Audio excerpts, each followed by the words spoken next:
Jau artėja pirmosios rungtynės su Olandais, kokios nuotaikos rinktinėje ir kaip tos paskutinės pasiruošimo dienos vyks?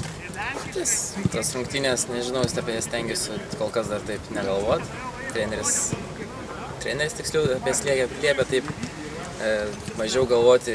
Jos pačios savaime ateis, mes jas pajausime tą paskutinę dieną. Kada žingsime į aikštę, tada ir koncentruosis į visą tą reikalą. O kaip paskutinė pasiruošimo savaitė, ką labiausiai per treniruotės darote? Treniruotėse šlifuojam gynybinius veiksmus, išėjimai į ataką ir akcentuoja tikslumą, nes labai bus sunku žaisti su Olandais, nes jie yra labai techniški ir vienintelė klaida gali lemti teigiamą rezultatą. Ką žinai apie Olandijos rinktinę? Olandų rinktinė, kiek teko girdėti ir iš trenerių, ir kiek žinau aš žaidėjų iš Olandų, tai žaidžia labai stipriuose Europos klubuose, Ajaxas, Chelsea, Man City. Tai jie labai techniški, labai agresyvūs žaidėjai. O kiek svarbu Lietuvos rinktiniai būtų geras startas čempionate? Geras startas pusė darbo. Nežinau, tiesiog gerai pradėję galime žvelgti į rungtynes su ispanais ir tikėtis gal patekti kur nors kitur, išeiti aukščiau. O kokios gali būti mūsų stiprybės pirmose rungtynėse? Stiprybė, kaip ir visada, ir visom lietuvių komandom yra komandinis darbas, nusiteikimas ir komandinė dvasia. Čia yra pagrindiniai dalykai, dar aišku pasiaukojimas. Pirmosios rungtynės su Olandijos rinktinė, kaip vyksta pasiruošimas per tas paskutinės kelias dienas? Na, daugiau viskas psichologija, manau. Jau viskas taktiškai mes pasiruošę, tikrai žinom, kaip žaisim, viską tikrai atmintinai žinom ir liko tik psichologiškai pasiruošti. Gali apibendrinti visą tą pasiruošimo laikotarpį, prie ko labiausiai dirbote ir kaip visą tai pavyko? Na, dirbam labiausiai taktiką, manau, nes vis tiek reikia žinoti, kaip kompaktiškai gintis, ne tik gintis, aišku, kaip kontratakuoti ir, manau, tai puikiai išpildymas. Kaip paaiškėjo Lietuvos rinktinės grupė, labiau prasidėjo darbas galbūt nuo gynybos, žinot, kokie stiprūs varžovai? Na, žinoma, labiau atkreipiant dėmesį į gynybą, tačiau niekad savęs labai nenuvertinam ir, manau, tikrai galim pagauti ant kontrų ir taip pat ant to pačio dirbam. Nebijai, kad galite perdegti, vis tik toks didelis dėmesys?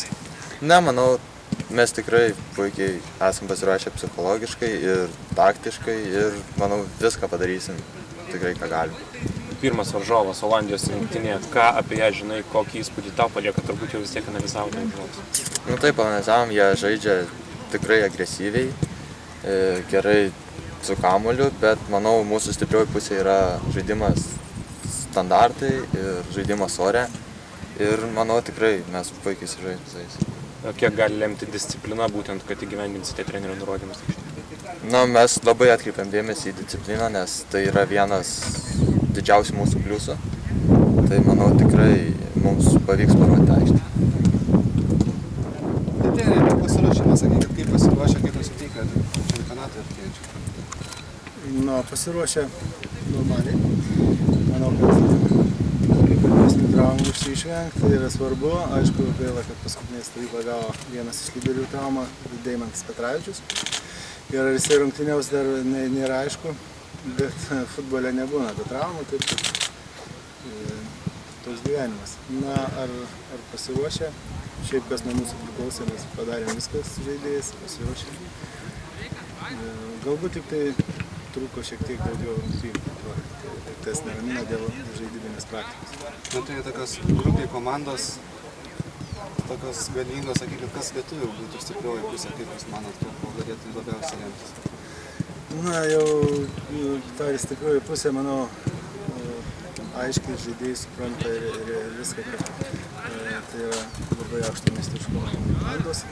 Mūsų stipriosios pusės prieš pastatyti, prieš juos galime, pirmiausia, turim, privalom tai padaryti. Tai yra žaidybinė drausmė, kovingumą, racionalų žaidimą, kiek įmanoma parinkti kamuolį. Tai tokie pagrindiniai ir aišku, kovoti iš komandą už kiekvieną padaratą. Apie pirmuosius gal šiek tiek varžovus Olandai, šeštąjį, kokią tai komandą, kaip su jais žaisti? Na, Olandus analizavom, matėme rungtynes ir su Kipru, ir su Norvegijos, ir su Vokiečiais. Tai ir visos Europos rinktinės komandos yra labai, pirmiausia, tai yra techniška, mobili ir greita komanda. Žaidžia labai kombinacinį greitą futbolą. Atakoje dalyvauja daug žaidėjų. Taip, kad ir pastatyti galima taip pat. Pirmiausia, tai čia Lygiosios pirmajame mače būtų geras rezultatas, ar galvojate apie pergalę? teigiamas rezultatas. Pirmose rungtynėse, jeigu nepralaimė, taip pat yra labai gerai.